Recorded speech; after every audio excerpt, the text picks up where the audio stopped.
Praise the Lord. Sin kept me from it. Amen. And it kept me from...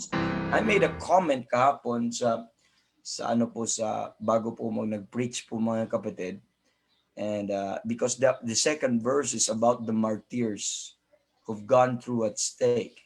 Because I'm telling you, will be another lesson that we're going to talk about is we will be talking on those martyrs po mga kapatid who's ano po who who made that bold conviction before their persecutors and they died mga kapatid, amen, and holding on to their belief on the perfection of the Bible in spite of death. And ano po mga kapatid ay uh, hindi po nila pinagkalulong ang kanilang pananampalataya.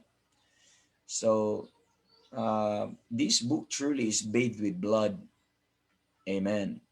Ang dami pong mga dugo, ang dami pong nag-sacrifice po nito. They're thinking also of our generation. At ngayon, ang dali na lang mag-criticize na hindi kompleto, perfect ang Bible, may mali. So madali na lang ganun po mga kapatid because we live in a day and time na kung saan may liberty na po tayo.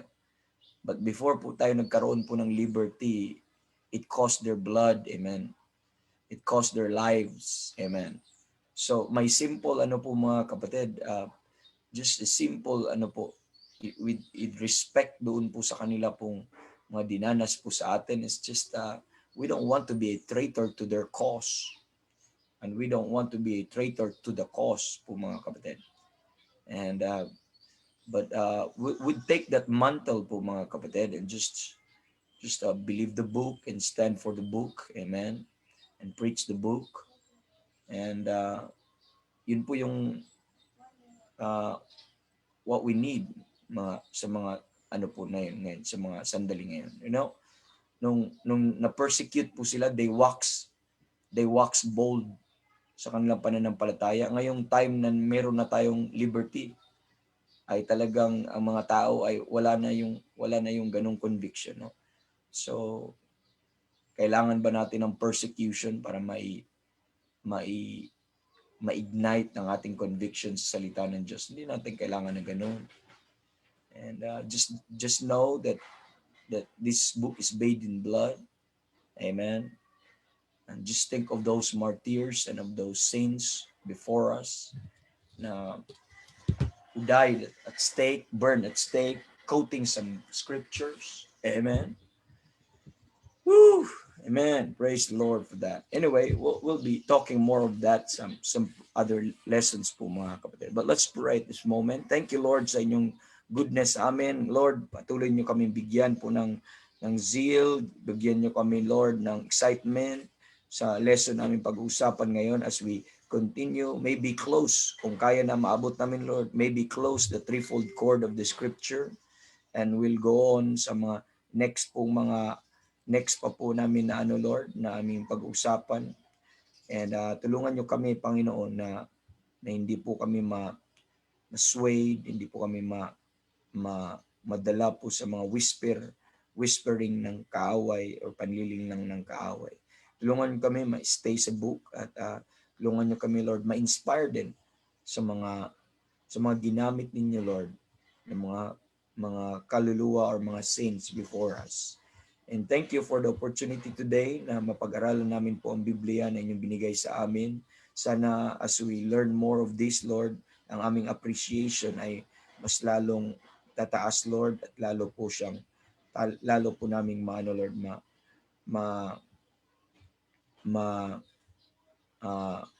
appreciate kung paano nagkaroon po kami ng inyong salita. So i-bless niyo na po ang lesson namin ngayon, and this we ask in Jesus' name. Amen. Okay, so good morning once again, and let's go to our lesson po mga kapatid. And nandito na po tayo sa translation of the scripture. And dito po sa translation of the scripture po mga kapatid, pinag-aralan na po natin yung purpose ng translation, yung necessity ng translation. We learn about the true translation.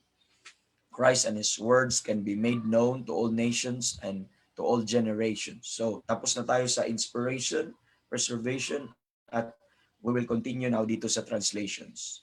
And translation also bridge understanding. So, critically important po yung translation because it can. Amen. Without translation, wala pong understanding. Walang real na understanding. How could you understand if the Bible will not be translated to a language where we can understand? Amen. And we might not have a perfect, complete, or inspired translation yet in our Filipino tongue. But praise God, the Lord preserve it in a language where we can understand. Amen. And we have it in English. And another purpose of translation is it brings life and it prevents death. So it is one of the purpose on preservation. It is necessary in preservation. And because language will die down, and one way of preserving, amen, it is by transferring it to another language. Pag-usapan na din po natin yun nito, mga kapatid. And it also improves the state of something. When you translate, mga kapatid, it improves the state of something. Usually po, mga kapatid, it's better. Okay, usually pag translate from one form to another form, it's better. There is an advantage. There is superiority po, mga kapatid. Just like for instance, yung paggagamit sa 2 Samuel 3 verse number 10, when the kingdom of Israel was translated from the kingdom of Saul to the kingdom of David, it was better. Amen. Just like in Hebrews chapter number 11 verse number 5, Enoch once was translated that he should not see death. Enoch was in a better place, in a better position. Amen. He was translated that he should not see death. So it prevents death also. So that's where translation is is a means also of preservation. But in Colossians 1:13, one of the things that we need to be thankful with, that we are delivered from the power of darkness and have translated us into the kingdom of His dear Son. That's made better po, mga kapatid. Why I say it's better? Because when the King James, when the Bible from the Greek or Hebrew po, mga kapatid, was translated to a language where we can understand, that's far better. I'm not talking about better in substance, better in inspiration, I'm talking about better in, or advantage. We have advantage when it comes to readability, understanding, amen, sa ano po natin, dahil mas maintindihan po natin po, mga kapatid. Dati, kung perfect man yun, nung saysay na perfect inspired scripture where no man can understand, where I could not understand, where you and me could not understand. So no profit at all po, mga kapatid. But thank God for translation na binigay po sa atin. Amen. So now we are now on this topic on translation, okay? Translation and the King of Kings.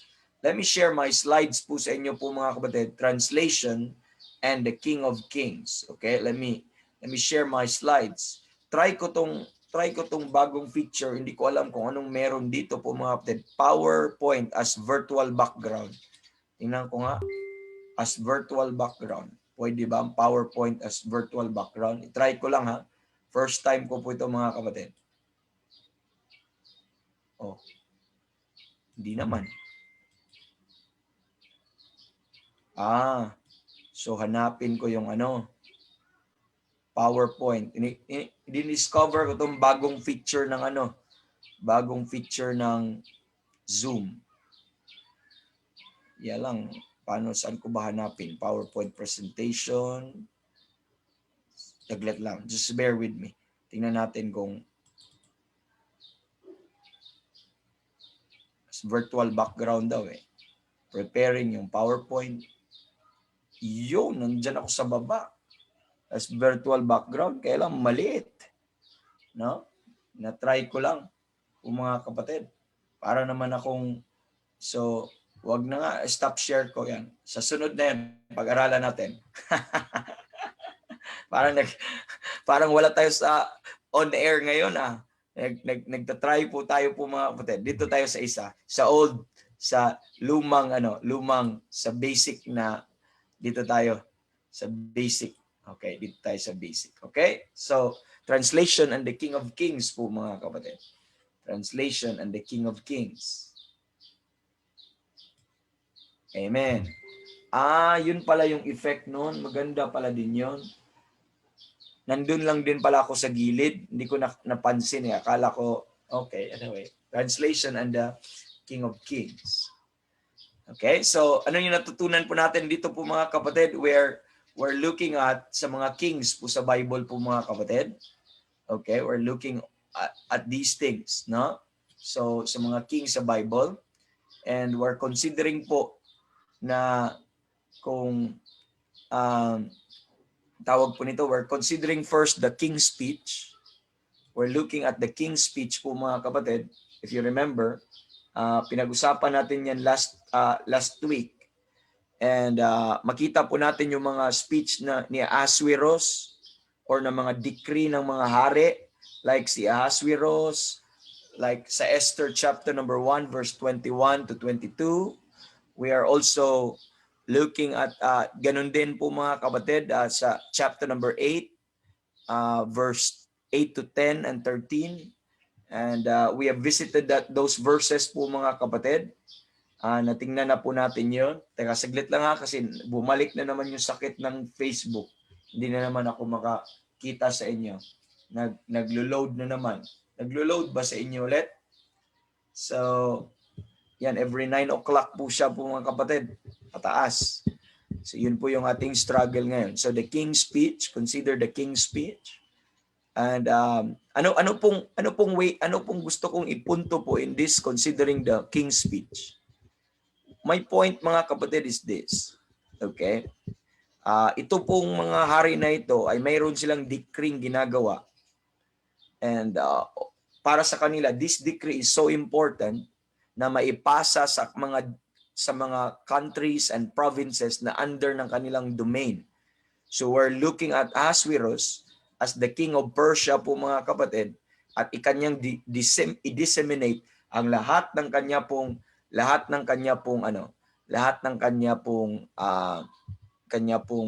speech sa lahat ng provinces in kanyang letters. Ita-translate po mga kapatid sa tongues, sa languages. Teka, manghingi tayo ng tulong para mabilis po tayo. Brother Andy, are you there? Are you available? Wala.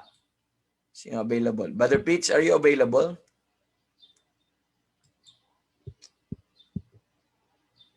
Okay, so walang available. Ano daw? Nag-CR lang po. Nag-CR lang. Okay, so let's go to Esther chapter number 1. Lahat po tayo para ko lang maipakita sa inyo yung necessity and importance po nito. Esther chapter number 1. At sinabi po ni Ahasuerus po dito na ang kanya pong utos, okay, kanya pong ipapa-translate, ipapa-transfer po mga kapatid into another language. Just bear with me. Esther chapter number 1 po mga kapatid. Go there sa verse number, okay naman daw, sabi ni brother na okay lang naman. So bakit? Okay, so hindi nagbabuffer sa inyo dyan, Brother Josh, no? So that's good kung tuloy-tuloy. Let me read Esther 1:21. Let me start dito po mga kapatid. Ito po ang decree. Sabi ng verse 20, and when the king's decree, which he shall make, shall he publish throughout all his empire, for it is great. So malaki yung empire. Ipapublish niya all his empire, and all the wives shall give to their husbands honor, both to great and small. So what is the decree? That all the wives should give honor to their husbands. Okay? Both to great and small. Whether queen ka, whether you are woman in position po mga kapatid. So great or small. Amen. You are to be what? To honor your husband. Kasi ang problema po nito, remember Queen Vashti, hindi po siya ino-honor. Okay? Kaya ang nangyari po ng hari, sabi niya ay ako po ay maglabas ng decree, okay? Mag-release ng decree na lahat ng wives ay i-honor ang kanilang husband, whether queen ka man, whether honorable woman ka or small, or walang position or ordinary. Yun po ang sabi, verse 21. And the saying pleased the king and the princess, and the king did according to the word of Memucan. For he sent letters into all the king's provinces, into every province, according to the writing thereof. Sabi dito, according to the writing thereof. And what else po mga kapatid? And the king did according to the word of Memucan, for he sent letters into all the king's provinces, into every province according to the writing thereof, and to every people after their language, and that every man should bear rule in his own house, that it should be published according to the language of every people. Nakita niyo po yung decree ng hari. So, ang sabi niya, ang desire ng hari po mga kapatid, that this letter should be sent into all provinces, in every province according to the writing thereof, according to their language, and that it should be published according to the language of every people. So nakita nyo po. And the only way to do that is through translation, para ma-publish to according to their letters or writings, according to their language po mga kapatid. That's the only way para po maano po yun mga kapatid. Okay po? Another thing, let's go to chapter number 8, Esther chapter number 8. In verse number, I'd like you to look at verse number, there's another decree po dito po mga kapatid na makikita po natin. This is concerning po kay Haman, okay? Na siya po ay isisentensyahan na po mga kapatid. Pero ito yung decree, verse 8. Write ye also for the Jews, as it liketh you in the king's name, and seal it with the king's ring. For the writing which is written in the king's name, and sealed it with the king's ring, may no man, okay? May no man reverse. You see that authority. The king's name and the king's ring, and that's the king's seal. So that's very important. Okay. Then, ang pagdating po dito sa verse number, mga kapatid? Verse number 9, and were the king's scribes called at the time in the 3rd month, that is the month of Sivan, on the 23rd day thereof, and it is written according to all that Mordecai commanded unto the Jews, to the lieutenants, and to the deputies, and of the provinces which are of India and Ethiopia, and 127 provinces. Dami, no? Under po ng Persian rule po mga kapatid, 127 provinces, unto every province according to the writing thereof, unto every people after their language. Take note, in 127 provinces, meron po silang sariling language, and to the Jews according to their writing and according to their language. So, anong gagawin po sa decree ng hari? It would be transferred or translated into those languages of different provinces. Amen. Whether Jews po sila o hindi, ita-translate po sa kanila. Look at verse 13. And the copy of the writing of the commandment to be given in every province was published unto all people, that the Jews should be ready against that day to avenge themselves on their enemies. So it was published po mga kapatid, unto all people.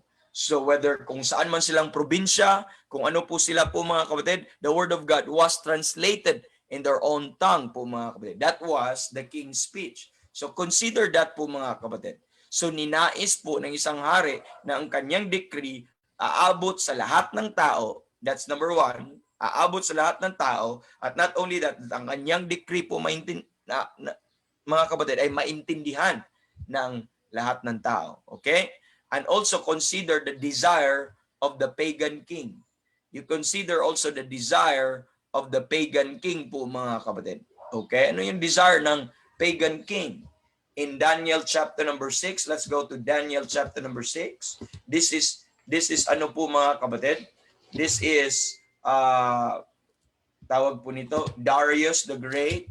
At ang sabi ni Darius po mga kapatid, at sabi niya dito, let me quote Daniel chapter number 6. Now, if you have your Bible with you, you could join us po mga kapatid sa Daniel chapter number 6. The Bible says in verse number 25, let me jump na lang sa verse number 25.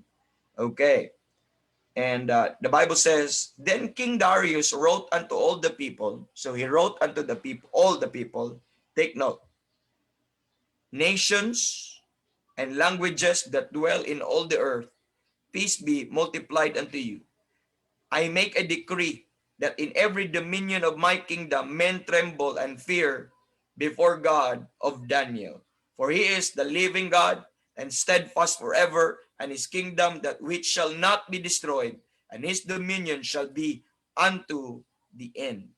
So nakita nyo po, yun yung decree niya, na lahat ng tao dapat sambahin ang Diyos ni Daniel. Pero anong ginagawa ng hari? Ang sabi niya, verse 25 again, he wrote unto all the people. This is King Darius, wrote unto all the people. Okay, sabi niya, nations and languages. So he wanted his decree to be, to reach to everybody, and he wrote to all people, nations and languages. Nakita niyo po, under ng kanilang domain po mga kapatid, let them know that the God of Daniel, amen, is the one true King. Amen, is the one true God. Now, that is the decree po mga kapatid. Look at Daniel chapter number 1. I'd like you to look at Daniel chapter number 1. Daniel chapter 1 verse number 3. Let me quote verse number 3. The Bible says, and the king spake unto Aspenaz, the master of the eunuchs, that he should bring certain of the children of Israel and of the king's seed and of the princess po mga kapatid. In verse number 4, Bible says, and children of whom no blemish, sabi dito, but well favored and skillful in all wisdom and cunning knowledge and understanding science, and such had ability in them to stand in the king's palace, whom they might teach the learning and the tongue of the Chaldeans. They will teach and learn the tongue of the Chaldeans. What's my point? The desire of this pagan king po mga kapatid, that the people might learn the tongue of the Chaldeans. What is the purpose of the learning of the tongues or of that language po mga kapatid? What is the purpose? For understanding po mga kapatid. And another thing, look at Daniel chapter number 3. Daniel chapter number 3. So I'd like you to consider the desire of the pagan king. Ano sabi po? In Daniel chapter number 3, you know this po mga kapatid. You know this, ito pong nangyari po sa Daniel chapter number 3. Remember when Nebuchadnezzar set up that golden image? Amen. That they are all of the nations will bow down po mga kapatid. At sabi dito sa verse number 7, ang sabi dito, therefore at the time when all the people heard the sound of the cornet, flute, harp, sackbut, psaltery, and all kinds of music, all the people, the nation and languages fell down and worshiped the golden image that Nebuchadnezzar, the king, had set up. I'd like you to understand po mga kapatid that includes all the people, nations, and languages. Amen. Alam po natin ang every nation ay may iba-ibang bansa, even ng provinces, may mga dialects po mga kapatid. But even so po mga kapatid, gusto po ng Panginoon, gusto po ng hari po na ito na maintindihan nila. Ipaabot yung decree na isulatan nyo sila na lahat ng lingwahe, lahat ng mga tao, lahat ng bansa, na pag every time they hear the music, amen, they will bow down, amen, to that golden image. That was the desire of a pagan king po mga kapatid. That's why I posed something po mga kapatid and told you, if pagan kings wrote to the people, listening, if pagan kings wrote to the people and nations and languages that dwell in the earth, for what purpose? That their word might be, amen, might reach to them, and that his word, mga kapatid, might be understood by the people. These are pagan kings, mga kapatid. At nais nila na maintindihan ang kanilang salita. My question and challenge this morning is, would the King of Kings do less? Who is the King of Kings? And that is God. Do you think hindi mas lalong nais? Do you think mas lalong nais ng Diyos po mga kapatid na maintindihan din ang kanyang salita? Ang kanyang salita, do you think na nais din ng Diyos na maabot niya ang mga tao sa pamamagitan ng kanyang salita, kahit saan mang languages and nations? Do you think that would be the desire of God or the King of Kings? Kung ang mga pagan kings ay nagnanais ng ganon po mga kapatid, do you think the King of Kings would do less? That is the issue in translation po mga kapatid. We establish the fact nung una po nito po mga kapatid that hindi po namamatay ang salita ng Diyos pag tinatranslate. Hindi po, but rather it was made better. Mas naabot po ng Diyos ang lahat ng sangkatauhan po mga kapatid sa pamamagitan po ng translation ng kanyang salita. That's why we have the King James Bible.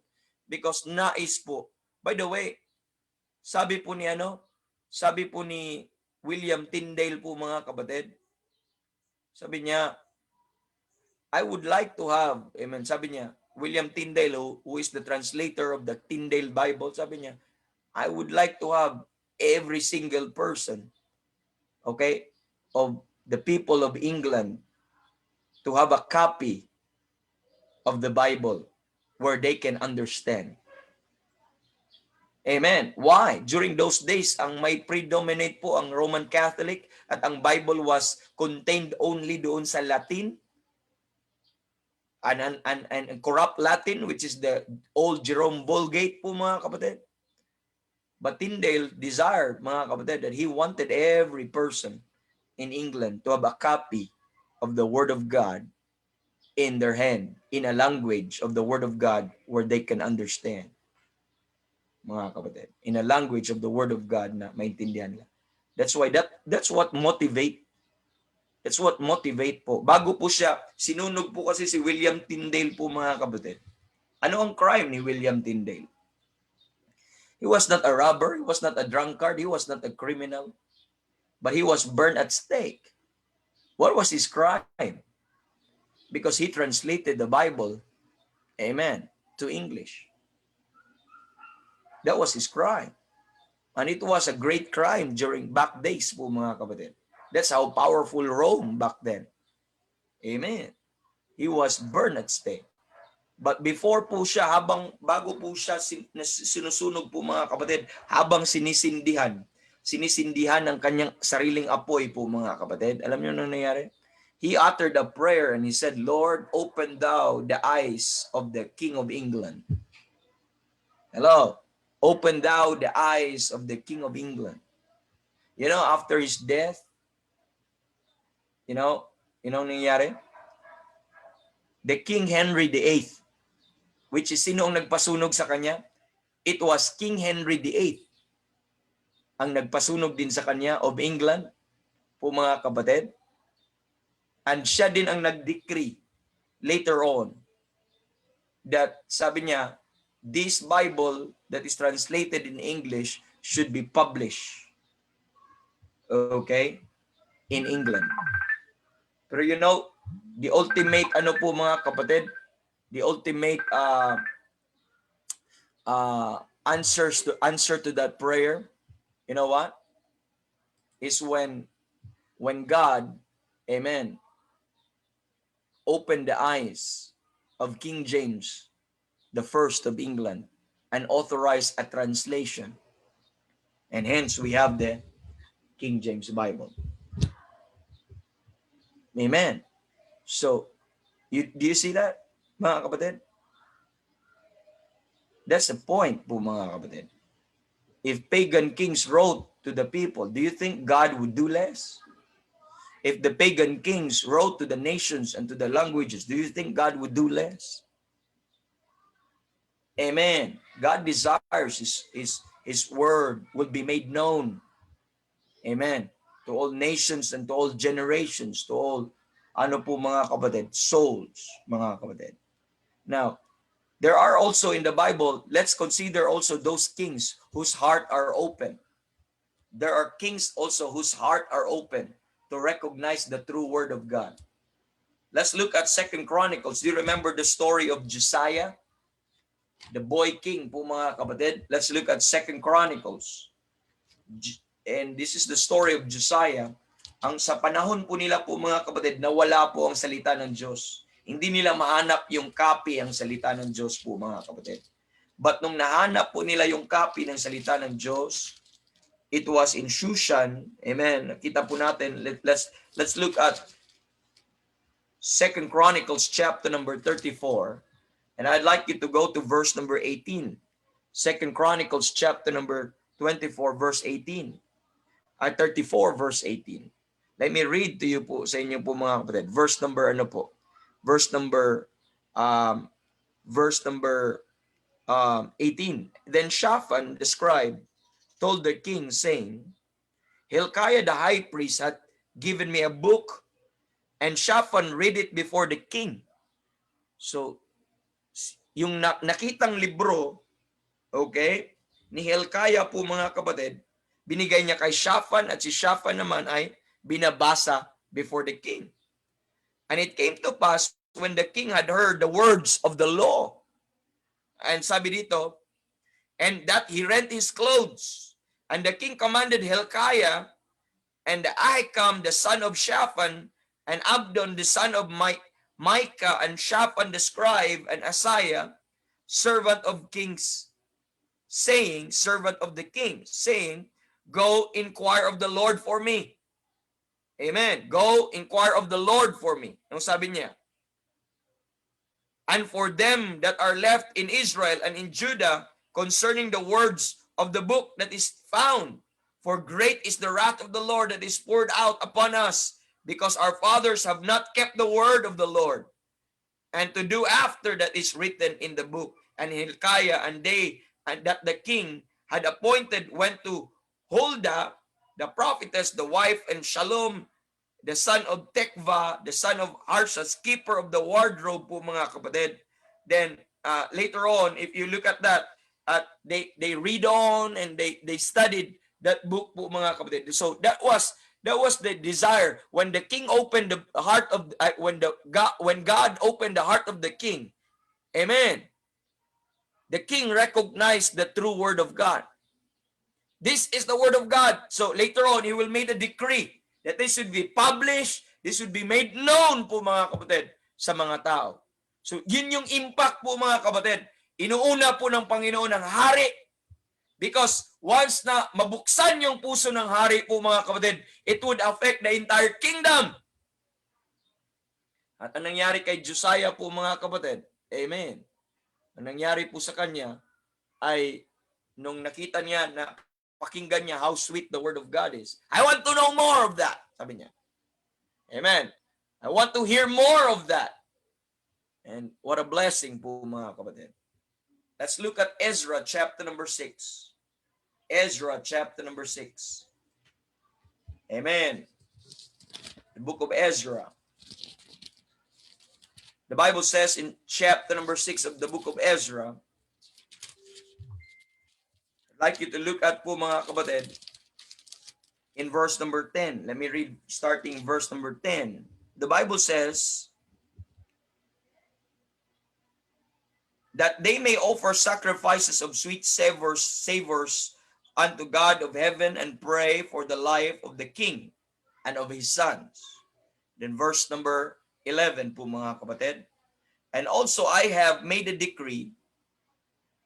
Okay, look at the king. I have made a decree that whosoever shall alter his word, take note, whosoever therefore shall alter his word, let timber be pulled down from his house, and being set up, and let him be hanged thereon, and let his house be made a dunghill.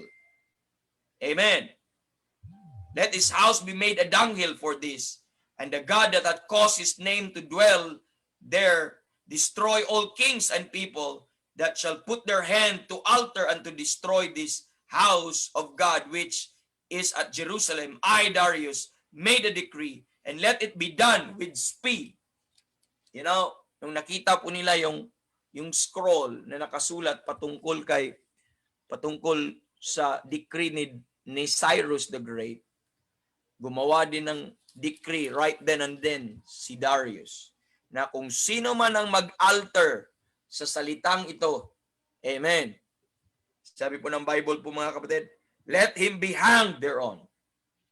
So ganun po kaseryoso ang mga hari pagdating po doon. So these are the king, the heart of the king whose heart was opened by the Lord. And you know, what was the impact to them? They recognized the true word of God. They recognized the true word of God. So yun yung blessing po doon po mga kapatid na makikita po natin. There is this recognition of the true word of God. Now, not surprisingly po mga kapatid, many of our premier vernacular Bibles in history po mga kapatid, marami po sa kanila, yung mga Bibles na translate sa kanilang language were produced under the authority of the kings. And history will tell you that karamihan sa mga talagang mga magagandang mga kapatid, mga translation throughout history was produced under the authority of the king. Kaya pag sinabi mong authorized version, madaming naging authorized version po mga kapatid na nakaraan. Pero there's only one authorized version na existent ngayon, and that's the King James Bible. And under the authority and one of those kings in history po mga kapatid is we know now as King James. You know, yung isa sa mga hari na nag-authorize po mga kapatid. Then I have a lot of things na sabihin patungkol po doon, no? But let me show you some graph po mga kapatid or slides dito po sa mga heart ng hari po mga kapatid or mga hari na nag-authorize po ng translation. Here's the the following kings po mga kapatid throughout history na makikita po natin. So we have Alfred the Great of England on 899 AD. So that's ang ang language pa yun, it's in an Anglo-Saxon na language po mga kapatid, kasi ang England po hindi pa yung English na sinasabi po natin. And these are the kings whom the Lord opened the heart. At right after the Lord had opened their heart po mga kapatid, they recognized right then and then the pure word of God, and they made a decree. Okay, let's have a translation of the Bible, mga kapatid. And here's King Alfonso of Spain. Amen. So from vernacular French into Spanish, nakaisulat into from French, they translated into Spanish po mga kapatid. So that time, you know, Spain, mga kapatid, back then, ay very Catholic, pero hindi pa sila ganun ka-peak po mga kapatid. May mga pa sila, may mga hari pa silang hindi pa nagsasubmit sa mga but not later ng 1300, 1400, grabe na po sila. But si King John, okay, Jean ang King John's of mga kapatid, France. Makikita po natin, meron po silang French translation ng Bible in 1300 po mga kapatid. And you see also King Francis the First of France po mga kapatid. And translated yung Stephanos text in 1550 to French. It was a translation decreed by the king. And we see also King Christian III of Denmark in 1550 po mga kapatid, na makikita po natin. And what we know now is King James I of England. At ang kanya naman is authorized version ng 1611. That's why we have now that po mga kapatid.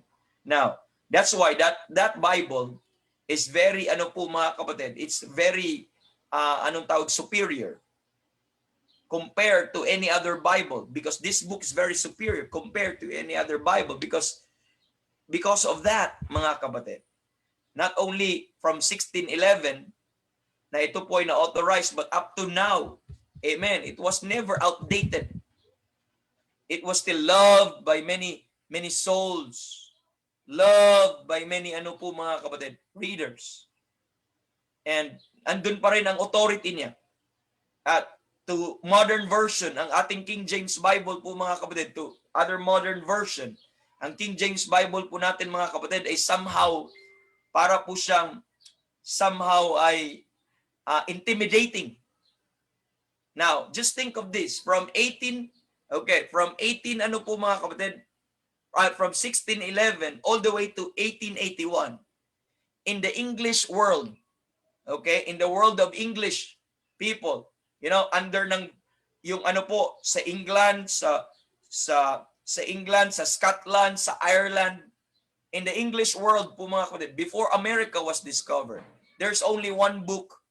Then America came po mga kapatid in somehow po mga kapatid in 1700, at itong book na ito nadala sa Amerika, it becomes the foundation of the nation of America right now, foundation of their constitution during the 1700. Somehow intimidating po ito compare sa modern version. Why? Because these books this book, the King James Bible, somehow if you know history, if you love history, it somehow shaped the world. It somehow shaped the Christian world. I'm talking about the Protestant world or the Christian world po mga kapatid.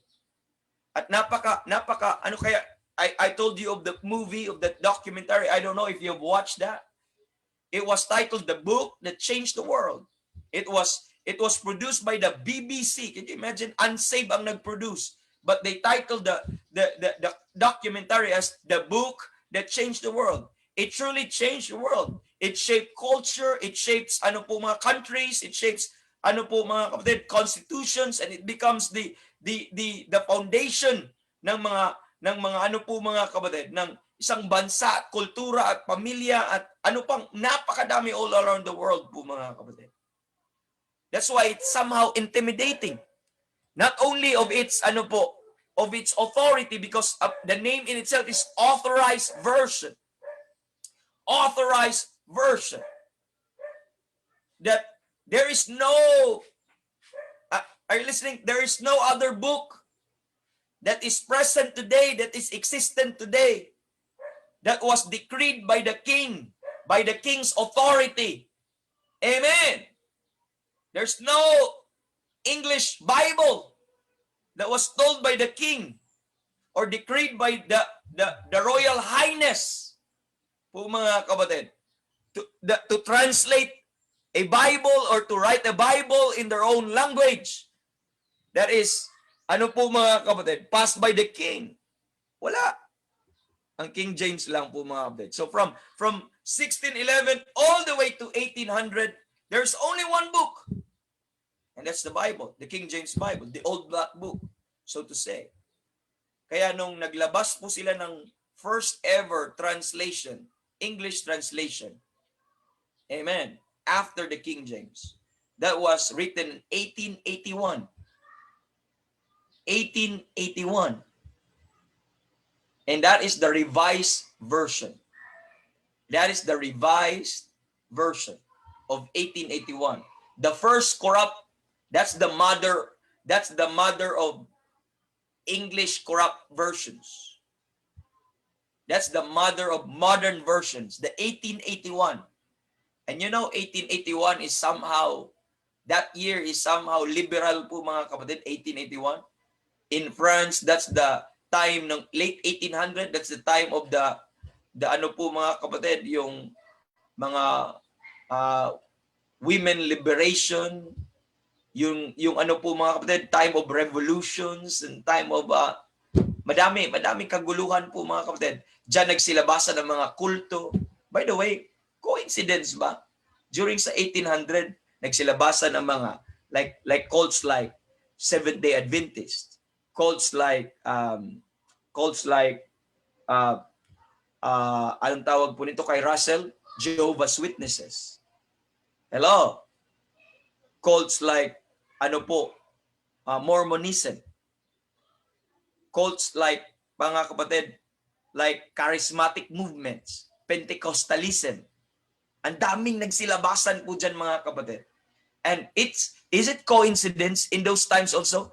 Nagkaroon din po tayo po ng tinatawag Age of Reason. Ang tawag po nila, that's the Age of Reason.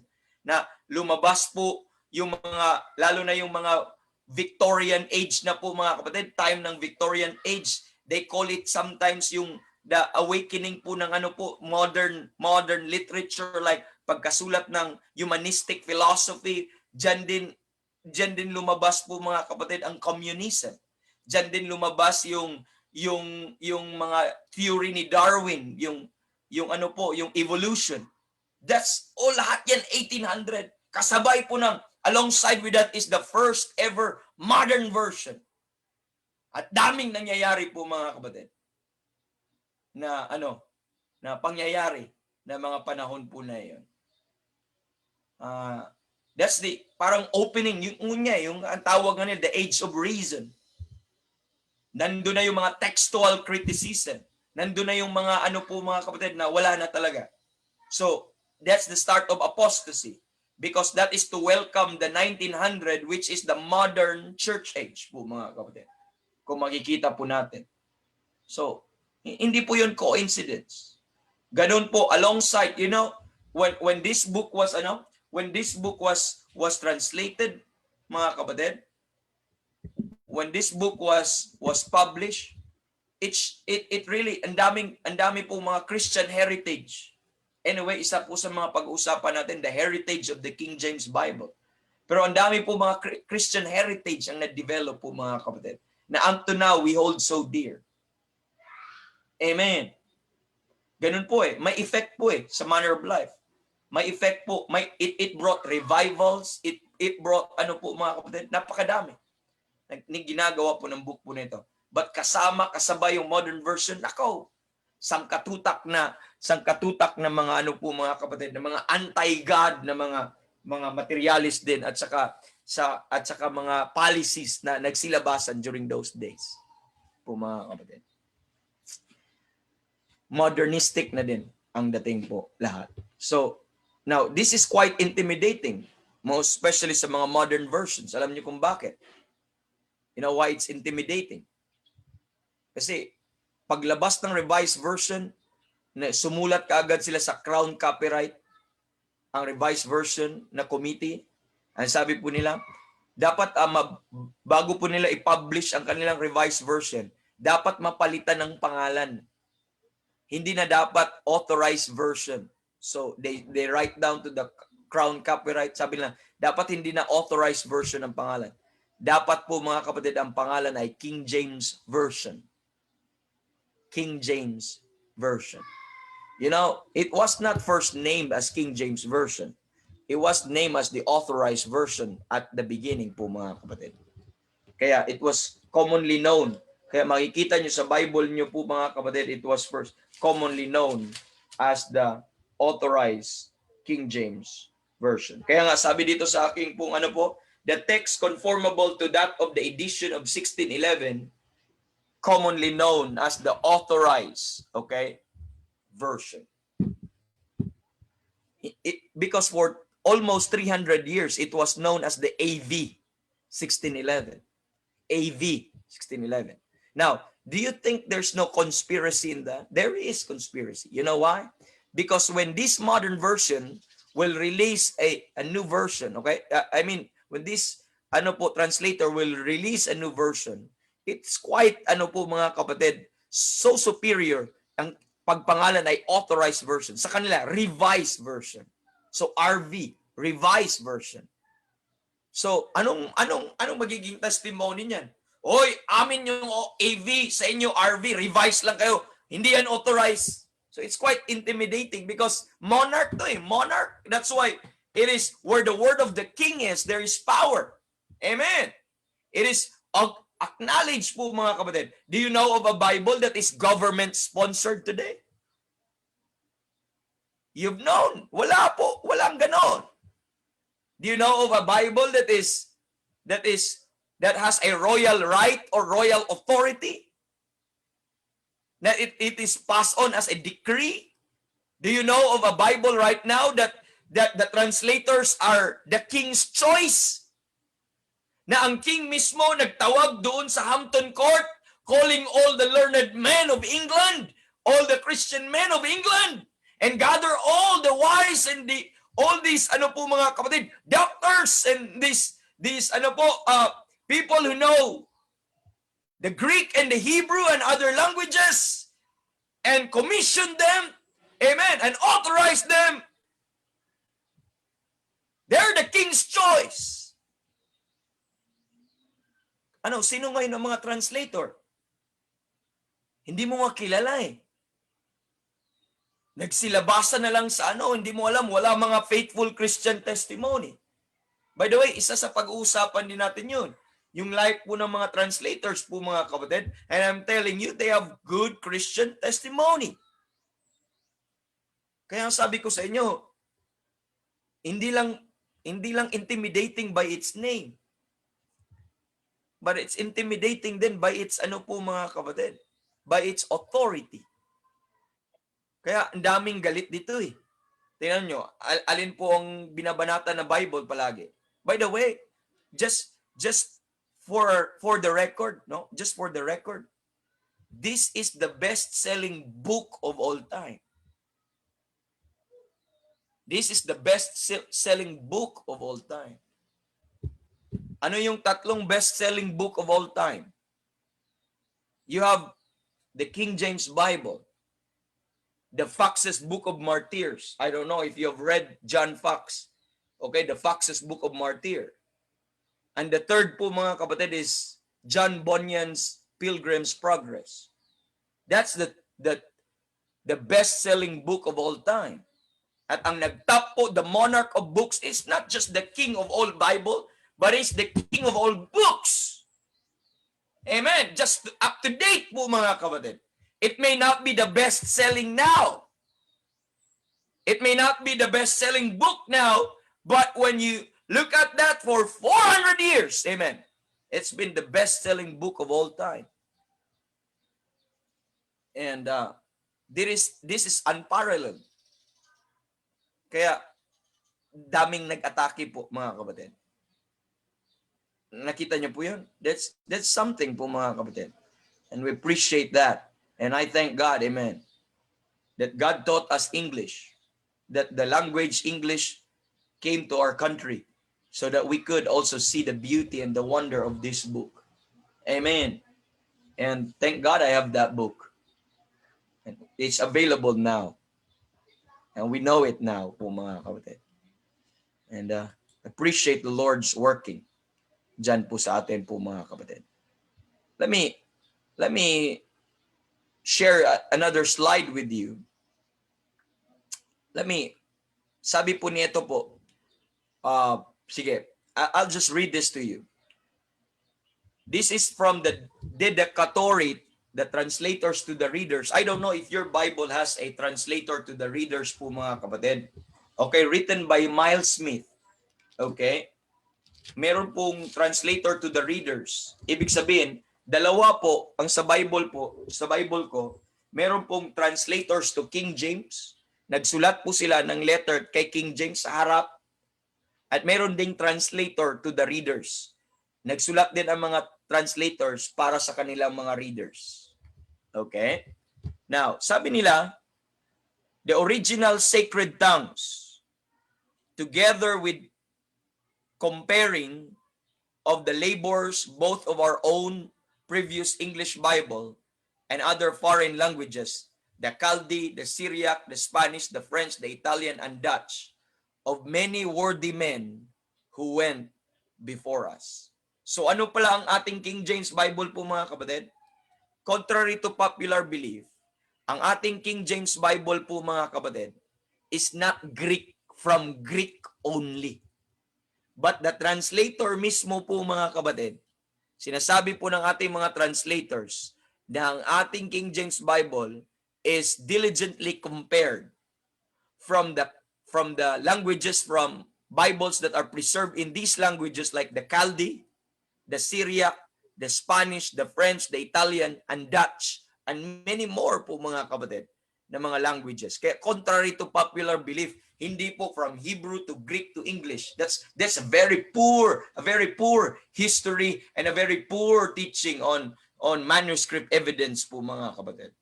And we have to take note on that, okay? So it is coming from so many tongues po mga kapatid, as we know po mga kapatid. Let's look at the text and the translators po mga kapatid. So the libraries of Great Britain, okay, King James I and the translator, King James the First and the translators brought a wealth of ancient and medieval Bibles from all over the world. Amen. This is how our King James Bible come into existence. Because King James is king. Amen. And you know, one of the finest library in the whole world is in England. Amen. At nandun po sa Oxford Library, sa Cambridge Library, nandun po napakaganda po. They have some historical collection ng mga ano po, ng mga literature from all over the world. And they have also a great library of different Bibles from different tongues during their days po mga kapatid. That is to say, the translators, mga kapatid, brought a wealth of ancient medieval Bibles. Okay, from all over the world. Amen. Amen. To their fingertips. To the fingertips of the King James translators. And I'll say this, that no translator today has that access of such authentic volumes, mga kapatid. Amen. Instead, anong meron ang mga translator ngayon, mga kapatid? Meron silang mga Greek, Syriac, Latin, pero these are mga critical texts. These are texts, mga kapatid, that are corrupted. But they're limited lang sila po sa mga bagay po na yon po, mga kapatid. But ito pong meron tayo po, mga kapatid, na kinolekta po ng mga King James translators natin. They recognize them as the received text. So you see, pag sinabi nating Textus Receptus, we're not talking of a Greek text. When we talk about the Textus Receptus, we're talking of collection of received texts. Collection of text, mga kapatid, that are approved by the priesthood of all believers, that have been used by Christians of old. Mga kapatid, that has a faithful, proven testimony po, mga kapatid. Hindi lang na-discover sa Dead Sea, hindi lang na-discover dito, United Upon, hindi po.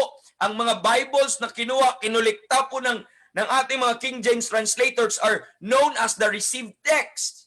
That is to say, there is an history, a line na ito po ay binasa ng generation na ito, tinayuan ng generation na ito, at meron po silang collection in that one-volume library po, mga kapatid. Amen. So the translator stated that if one Greek source seems to be out of joint po, mga kapatid. Amen. And they look for other manuscript. Kaya pag may mga missing verse ang isang manuscript, then they look for another vernacular and another translations po, mga kapatid. So ano pong meron sila yung King James translators natin? They have many old edition Bibles of foreign languages, like the most recent of the Geneva French, the Olivetan of 1535, the Pastors of 1588, the Spanish Valencia of 1478, the Pinel in 1553, the De Reinas in 1569, the Reina Valera po, mga kapatid, the Valera in 1602. Can you imagine the 1602? By the way, the Reina Valera of 1602. Existing pa to sa Spanish. This is older than the King James. They said that it is almost identical with the King James Bible that we have po, mga kapatid. The 1602 of the Valera. Okay, the Italian version in 1607. Okay, sa Nuremberg, mga kapatid, in 1599 sa Germany, no? So madami po silang mga diligently compared. Kaya makikita mo na hindi lang po Greek only. Hindi pa to. Isa lang ang Greek at saka si Hebrew sa mga sources po. But we're not Greek. Hindi po. It's a very poor manuscript evidence when you say that the King James is coming from the Hebrew, then the Greek, then the English. Very wrong. Very wrong. Amen. That is to say po, mga kapatid, sabi po ng mga translators, if you ask what they had before them, truly it was the Hebrew text of the Old Testament, the Greek of the New Testament. Neither did we think much to consult the translators of commentators, sabi niya, the Chaldean, the Hebrew, the Greek, the Latin, the Spanish, the French, the Italian, the Dutch, and many more. That was their testimony. That was the translators to the readers po mga kapatid. I have it, translators to the readers. I don't know, you can see that. Lahat po nilang reasons nila kung paano nila translate ang King James, kung anong mga sources po nila mga kapatid. I hope you could read that. I don't know if you have that in your Bible, translators to the readers. It's how many pages in my Bible? Let me count po mga kapatid. Translators, 1,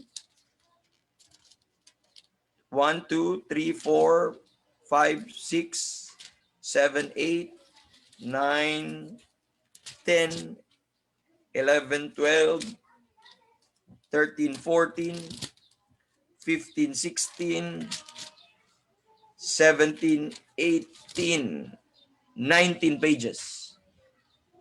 And it's wonderful to read. And you will know the honesty, the sincerity po mga kapatid ng mga King James translators po natin. At sinabi po nila yon.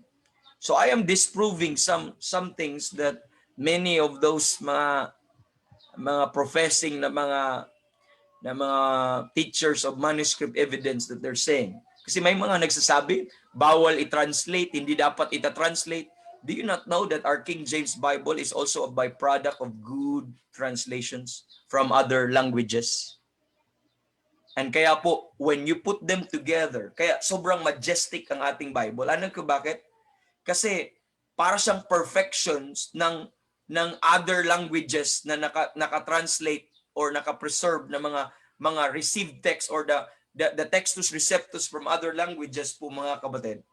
At kinolek po siya lahat, diligently compared, kinuha yung magagandang mga ano po mga kapatid, mga strong points na mga different translation in different languages and put them together into one book. And that's now the AV 1611 that we have po mga kapatid.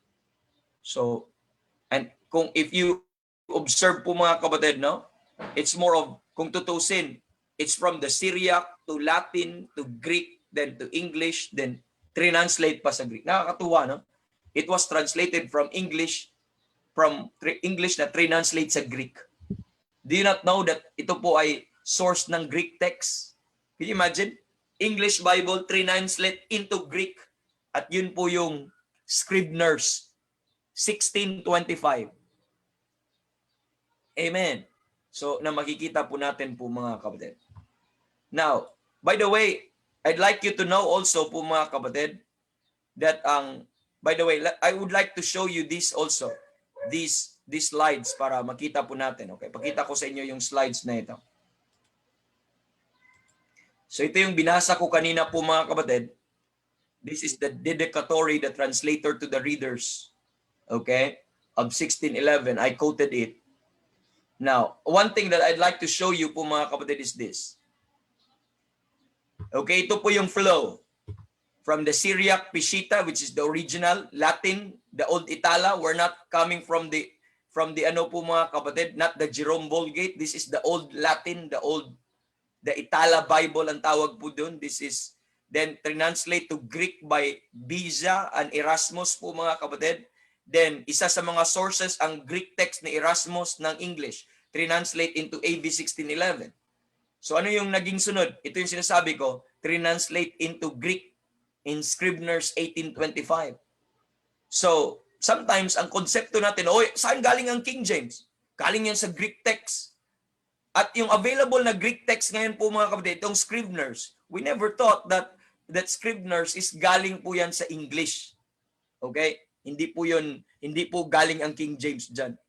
So, baliktad po mga kapatid na makikita po natin, no? So, ang point ko po mga kapatid is this. My point is this. Why can't the English Holy Bible be translated in any language as needed, as it had been in past, as we see? I truly believe on the necessity of translation to other languages. And I even believe that the necessity of translation in some of our dito sa Pilipinas. Kasi meron pong mga kapatid, meron po tayong meron pa tayong part sa Pilipinas na talagang di makaintindi ng English. And I'm a witness to that po mga kapatid. I've been there in those places na hindi po. So may necessity. We need some faithful translation from King James to these vernaculars po mga kapatid na meron tayo. Sa atin siguro, sa inyo siguro, wala na. Satisfied na tayo sa King James Bible. But what about the others? Meron pa talagang hindi talaga eh. And not only from our place, but also in the rest, okay, other parts of the world. Ang dami pa. Amen. And there's that necessity. But bakit wala masyadong walang nag-group, wala tayong mga gifts na magta-translate eh. Okay, kailangan ng gift 'yan eh. And kailangan ng pag-aaral na masinsinang pag-aaral para hindi po magkamali po mga kapatid. But we need that. We need that kind of po mga kapatid, no? So, now, listen to Churchill's testimony. This is Winston Churchill's testimony. And you know, Winston Churchill, kilala niyo po siya? He was the Prime Minister of England during the World War II. At sabi po niya, this was during po ng po mga kapatid, no? Mga 1940s. And sabi niya, it has been translated. It is talking to the King James Bible. Sabi niya, it has been translated into more than 760 tongues. Now, you want heritage of the King James Bible? According to Churchill, that this King James Bible during the 1940s, that it has been translated into more than 760 tongues. What about now? Amen. Grabe, no? Much more now. What do you think about the NIV? Anong heritage meron sila? NIV just started in 1978. It was popularized in na lang po mga kapatid, in early 90s. Amen. Ano bang other versions pa na translate into this than this book? You see, do you understand the contribution of this book to the whole world? You know, once this book was translated to another country po mga kapatid, it would shape that country. It would somehow shape their culture. It would somehow shape their families and churches. And it brought revivals into many of those churches. That's the contribution of the King James Bible to the whole world. I'm talking of 1940s. A quote from 1940s po mga kapatid of a great, Winston Churchill. Amen. On his book on English-speaking people. History of English-speaking peoples. Amen. Now, I want you to know also that the authorized version or the AV 1611 become the final authority or the measurement, mga kapatid, or the standard, the final authority of other translations. Let me cite some quotes po mga kapatid. So ibig sabihin, wala na silang ibang po mga kapatid. Wala na silang ibang mga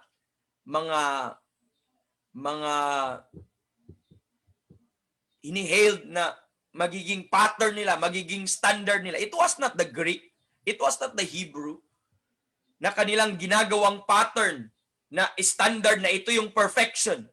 Ito yung sundan natin. Ito yung ita-translate natin. There's nothing but the King James Bible.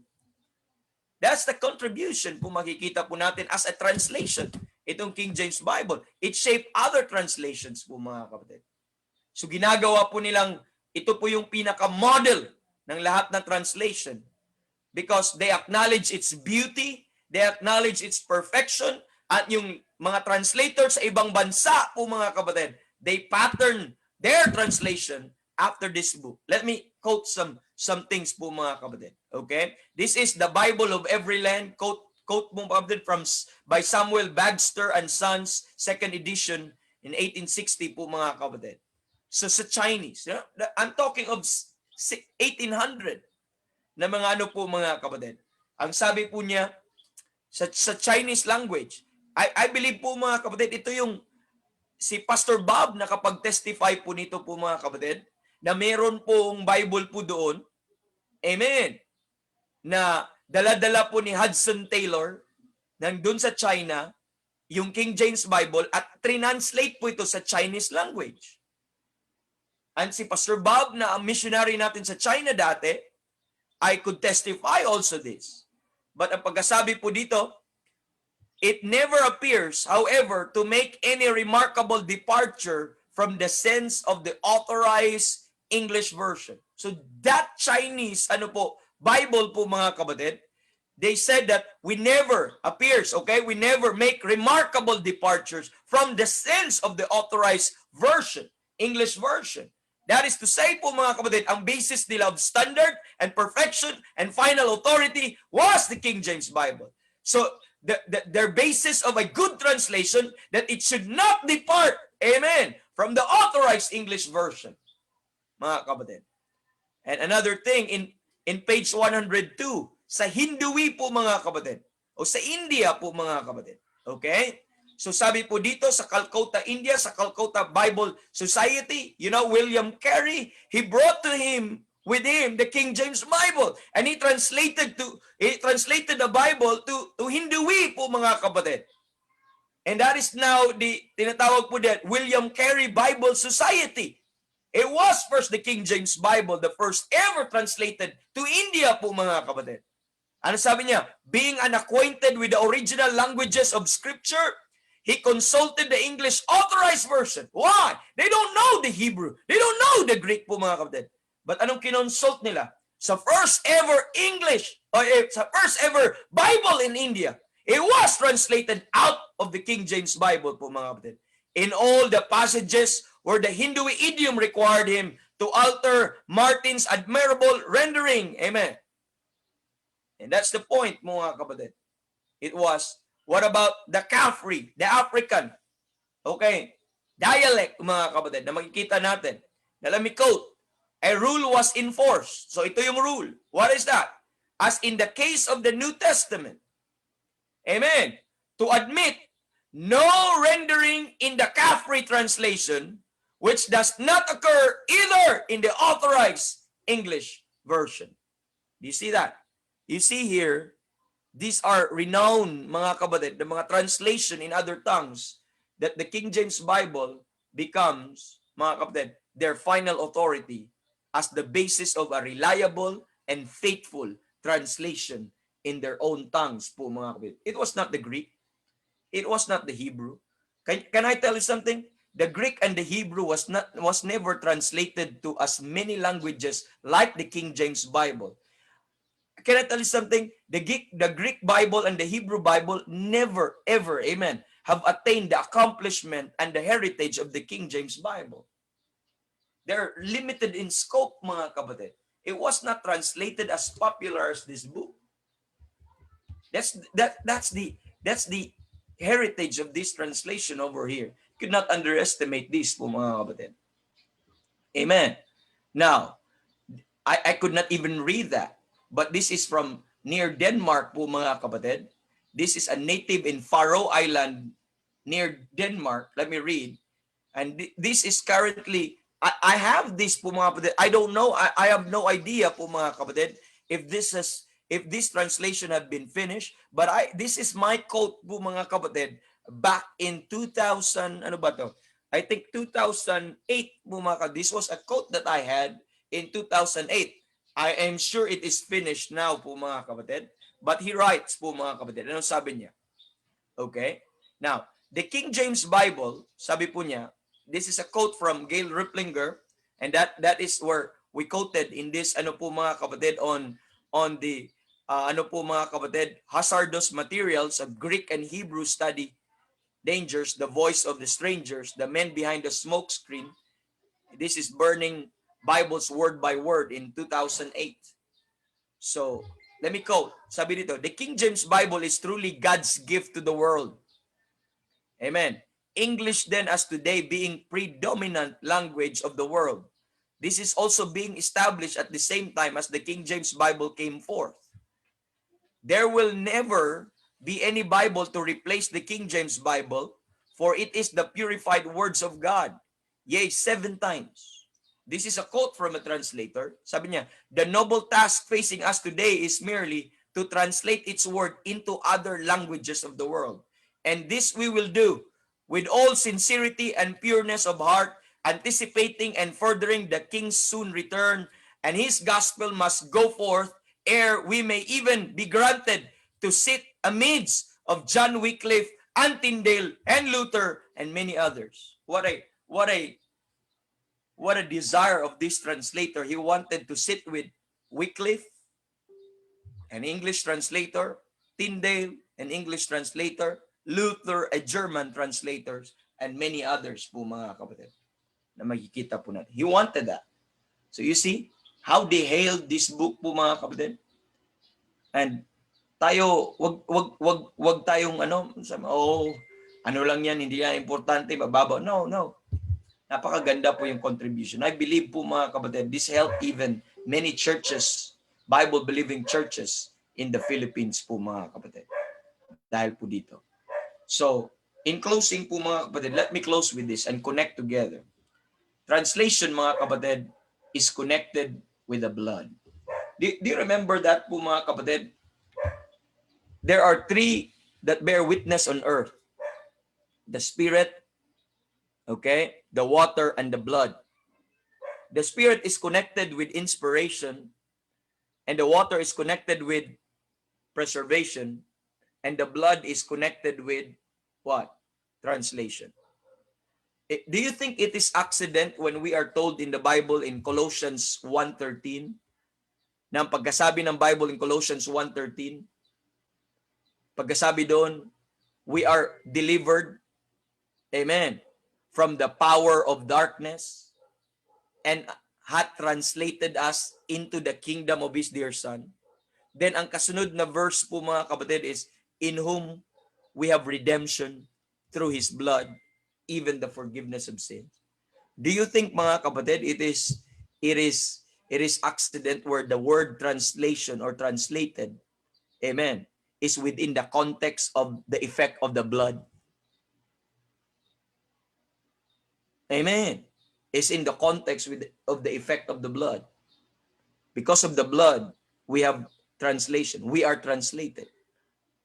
Amen. Without the blood, there can be no translation. Are you listening? Without the blood of Christ, there can be no translation, there can be no deliverance, there can be no forgiveness, there can be no redemption. It's because of the blood of Christ. So translation now is connected to or associated to the blood. So what we see here, when you tie this together, the scripture is the Spirit is given to us by inspiration. Amen. The scripture is preserved and is associated with water. And the scripture po mga kapatid is translated, is associated with the blood. That's what I'm telling you, the threefold cord of the scripture. These three are inseparably linked together. They should not be separated or in by any means po mga kapatid. Hindi mo pwedeng ihiwalay po yun po mga kapatid. This threefold cord is not quickly broken. This is the three that bear witness in earth. We have a witness in this earth, and that is the Spirit, the water, and the blood. And these three are one. And that is in a form of a book now. That is in a form of a book. And we have that book po mga kapatid. So the Bible's words are inspired, and that is spirit po mga kapatid. And the Bible says, the words that I speak unto you, they are spirit. So the Spirit is associated with inspiration po mga kapatid, and they are life. Amen. The translators are not inspired. The Bible words are not what men think in ink, but rather they are the Spirit of God bearing witness on earth. And the words are kept pure po mga kapatid, and preserved, and washing of water by the word. You see that? Washing of water by the word. So preservation is associated with the water, and we see the blood, amen, is associated with translation. My point mga kapatid, there are no verses that teach. Okay, are you listening? There are no verses in the Bible that teach that the Bible ceases or stop to be inspired word of God when it is in a language other than the Greek or Hebrew. You could not find any verse of that it stopped to be preserved or it stopped to be inspired other than Greek or Hebrew po mga kapatid. Translation is not a barrier to inspiration. It was never a barrier to inspiration, mga kapatid. But God inspired His Word, and He promised to preserve it, and therefore it is still inspired po, mga kapatid. And it reaches to us. That is to say, the Bible must be inspired, the Bible must be preserved, and the Bible must be translated po, mga kapatid. It must be in that sense po, mga kapatid. Amen. Why would God inspire the original and then lose them? Ano say? What's the sense? Can you find any sense that God would inspire the original and there will be no existing original available? There's no sense. If the pagan kings desire that their word, amen, and their decree would go to all people, to all nations, to all language, would God would not desire also more than their desire? Why would God, amen, gave us the inspired original, then lose them in Hebrew and in Greek? And it could not reach to us. Amen. Then also, why would God, why would He preserve copies? And then not translate them as perfectly as inspired originals? What's the sense? That He preserved, then there's no perfect inspired copies, just like the original po, mga kapatid. And another thing, what benefit would man or even God gain from lost, perfect, inspired originals and perfect preserved copies?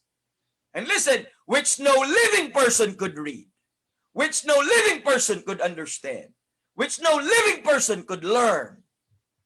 What is the profit to God? What is the profit to man? Nothing! Po, mga kapatid. It's nothing. Yun po eh. Yun po yung punto po, mga kapatid eh. Na dapat maintindihan ng bawat isa eh. No? So God's word must be in other tongues. If men are to be born again. God's word must be translated if men are to learn the word of God. God's word must be in other tongues or translated, mga kapatid, if we are to preach the word. God's word must be translated if we are to be judged by the word. How? If we are judged by the word, it must be in a language where we can understand po, mga kapatid. So God knew po, mga kapatid. Makikita po natin, God knew that the translated Bible would give its reader the impression that it was God speaking to them in their language. You know? It was God speaking to us in a language where we can understand. This authorized version over here is the Word of God. And this is God speaking to me. Amen. In a language where I can understand. In a language where I can commune with God. Are you listening? Only those who read the writings of men about translated word will think otherwise. If you don't read the writings, yung mga tao nagbabasa lang kasi ng mga libro, kaya ganun ang thinking nila, translation lang yan. Amen. But if you just read the Bible, you will not think like that. If you will just read this blessed, old, beautiful King James Bible, you will not think that this is the words of men or this is just a mere translation, a mere versions, but not the Word of God. You will never arrive that. You know why you arrive in such thinking and in such thought na, oh, hindi naman yan inspired, hindi naman yan kagaya sa original, hindi naman yan kagaya sa ganito, and version lang naman yan. Because you're reading other books rather than the Bible. But just read the Word of God.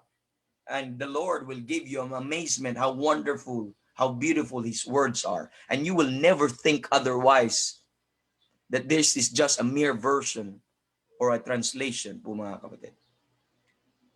Ang binabasa lang kasi libro ng tao eh. Libro ng mga critics po, mga kapatid. But why don't you drop that book and throw that book and start to pick this up and give chance this book to be read and to be opened? Amen. Yun po yung nagiging problema po, mga kapatid. But let me bring you to this conclusion po, mga kapatid. Amen. You know, it takes a great deal of faith when you say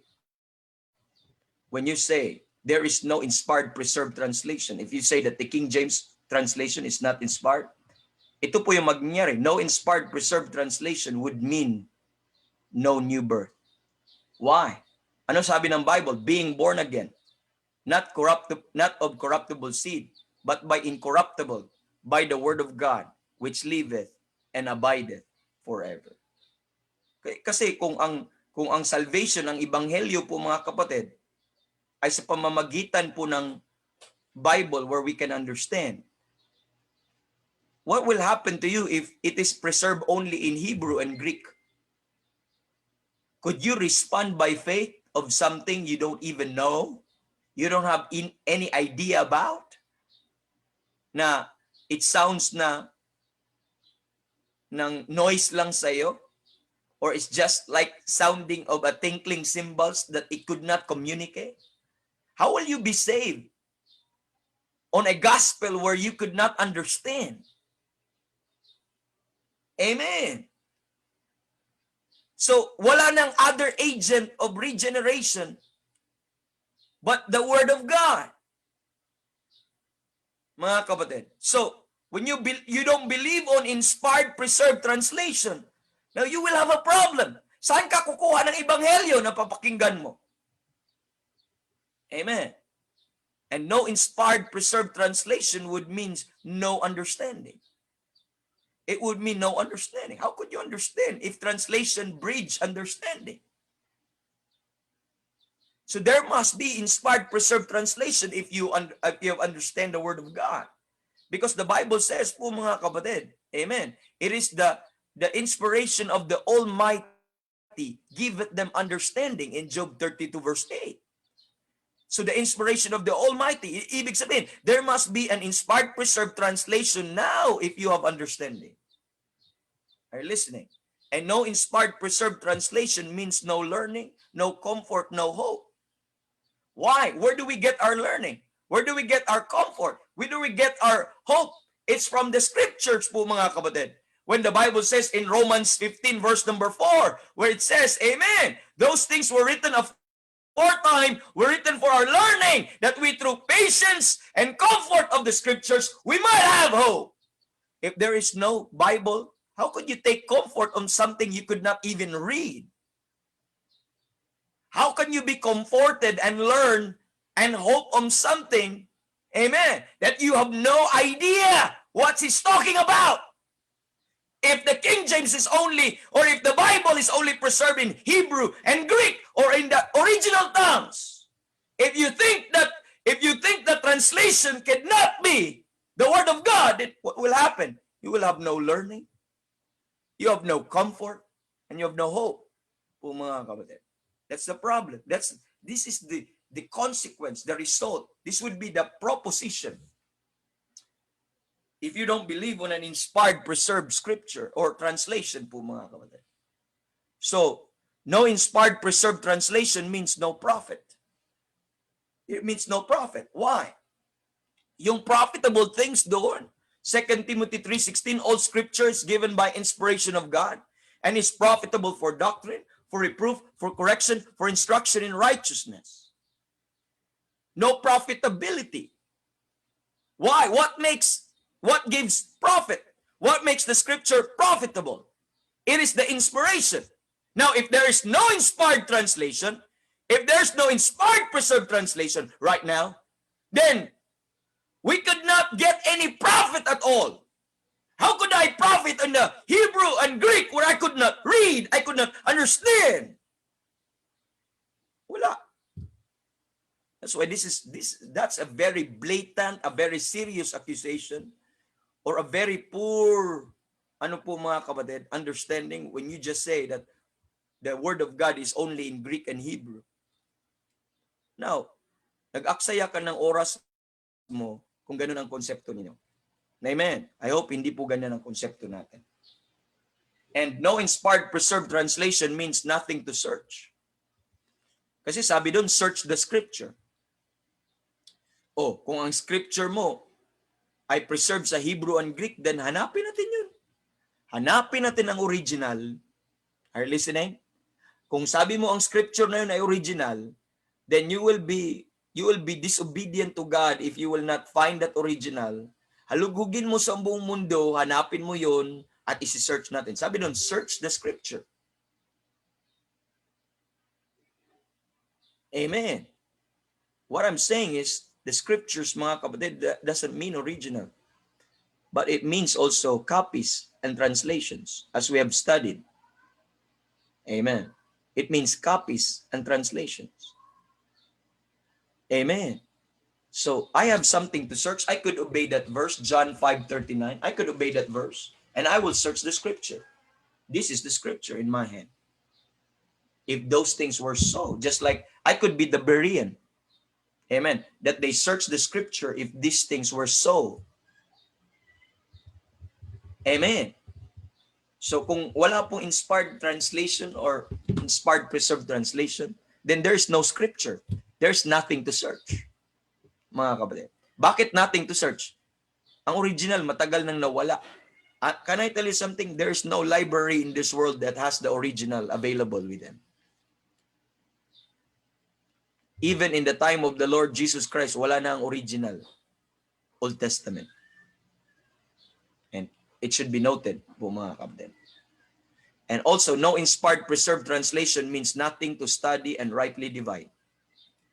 Ano pang right division natin? Ano pang pag-aaralan mo? Study to show thyself approved unto God, a workman that needeth not to be ashamed, rightly dividing the word of truth. Anong meron? Wala na. It's non-existent. Amen. Unless na lang you acknowledge that itong Biblia na ito ay word of truth, then you can start to study. But if you don't think that this is not the word of truth, then wala kang pag-aaralan po mga kapatid. Intindihan po natin? Wala kang pag-aaralan. Yan po ang magiging problema po mga kapatid. But praise God, I have it. That's why I can rightly divide, because I have the word of truth. And I believe this word of truth is available in translation. It is available in translation. It is available in the King James Bible. That is inspired preserved translation po mga kapatid. And no inspired preserved translation means no faith. It means no faith. Why? Why I say no faith? There could be no available faith. Why? There's no such thing as biblical faith. Bakit? Faith cometh by hearing, and hearing by the word of God. If you think this is not inspired, therefore this is not the word of God. If you think this is just a mere translation, and this mere translation is not doesn't make this a scripture, an inspired scripture, then saan ka kukuha ng pananampalataya mo? Kukuha ka sa encyclopedia? Kukuha ka sa dictionary? Saan tayo kukuha paghuhugutan ng source ng faith? So this must be the word of God so that we could get faith. It doesn't make sense at all not to believe on the word of God. Po mga kapatid, are you listening? I have the word of God. Therefore, every time I hear the preaching of the word of God, every time I read this book, I could gain faith. Why? This is inspired, preserved translation. And it is the word of God. And no inspired, preserved translation means no word of God to live by. No word of God to live by. Yun pa ang pahirap. Kung wala po, ito po sasabihin ko, kung wala pong inspired, preserved translation today, okay, kung wala pong inspired, preserved translation today, I'm telling you, wala nang salita ng Diyos. Because kung sabihin mo salita ng Diyos, it must be inspired. It must be preserved. And it must be made known. Amen. Sabi pa ng Bible, men shall not live by bread alone, but by every word that proceeded out of the mouth of God. By every word that proceeded out of the mouth of God. So anong ginagawa lang natin? Kung wala pong word of God available natin, so sino nang gagawin natin? Ano nang kakainin natin? Puro na lang bread na lang? How could we live? How could we live our Christian life without the word of God? Amen. Available, or a word of God that we can understand. How could I live my Christian life? So there must be, amen. Translation is never a barrier. Praise God, He provided it for me. Amen. And I could live by every day in my life. I could eat and I could nourish my spiritual life. Amen. In the Word of God in my hand. So praise God. Praise God, I have it in my hand. So no inspired, preserved translation means no available Word of God. No available Word of God. Yun lang po. Ganun lang kasimple. Pag sinabi mong Hindi inspired and preserved ang translation kasi translation lang or version lang yan. O ganun lang kasimple. Wala na salita ng Diyos. Pero ayaw nyo naman. Amen. Ayaw naman din ng iba. Meron pang salita ng Diyos. And you know where the Word of God can be found now? I have it. It found in English. In English. And it's in the King James Bible. It is also, I believe, found in other language. But I just can't tell kung ano po yun mga kapatid para sa kanila. But for me, it is preserved in English. And we have it in our hand. Praise the Lord. Praise the Lord. We have the Word of God. Praise the Lord. The Word of God is made known to us. It is written in a language where we can enjoy. It is written in a language where we can all, amen, read and profit, amen, and appreciate the words of God. Because it's in a language, amen, where we can understand and know po mga kapatid. So, that's another time po mga kapatid, but my point po mga kapatid, therefore, the Bible must be inspired, the Bible must be preserved, and the Bible must be translated. And I thank God, amen, I thank God, it was made known to me. It reached to me. And sana meron din po kayo. Sana meron din po tayong lahat. And glory to God po mga kapatid, that I have the book. Start to appreciate that book. Start to love that book. Start to have that, yung book na yon is as good as the original. It is kept intact. It is pure. Amen. So pure. It is unparalleled. It is unrivaled. Wala pong katulad yung book po na yan. Amen. And this use has been used by God. Amen. In many generations, in many churches, in many nations, in many families, in many souls around the world. That's the testimony of this book. Because it was made available, amen, to a common language so that many and millions and multitudes of souls, amen, can read, amen, can learn, and can appreciate. It's in English, amen. And thank God, amen. So, brethren, and yun po ang ating lesson. Salamat po. I believe walang broadcast tayo sa susunod. But I purposely na lumampas because I'm aware na walang broadcast si Pastor Bob. But salamat for joining us. Although hindi tayo ganun karami ngayong umaga. Monday is always dragging. But at least the Word of God is not bound. It was preached, it's known. And to others po mga kapatid, you could watch the recording. I know you've been busy, and others are busy, have some schedules. But prayerfully po mga kapatid that this lesson, okay, can be of help sa madami pong nag-search po mga kapatid. So, let's move on to a different level po ng ating pag-aaral. Tapos na tayo sa threefold cord of the scripture. What we're going to go next is the infiltration of the scripture. Let's look at how the devil infiltrated and trying to destroy po mga kapatid. That's another part, Then we'll look at some details mga kapatid doon po sa tinatawag po nating manuscript evidence. Let's look at on the historical side sa susunod na po nating mga lessons. Okay po? So glory to God. So thank you. Let's go to the Lord in prayer. Lord, salamat sa inyong kabutihan sa amin. Salamat sa availability ng inyong truth ngayong araw na ito. Ikaw sana purihin, ikaw sana po ang mag-glorify sa lahat ng ito. Patuloy niyo Lord na mag-create ka ng mag-impress ka ng appreciation sa bawat isa sa pamamagitan ninyong salita. At sana po ang inyong salita Lord ay mapaniwalaan, matayuan po at maipangaral po ng inyong mga anak. And thank you Lord at to God be the glory at lahat ng glory po ay sa inyo. And this we ask in Jesus' name. Amen.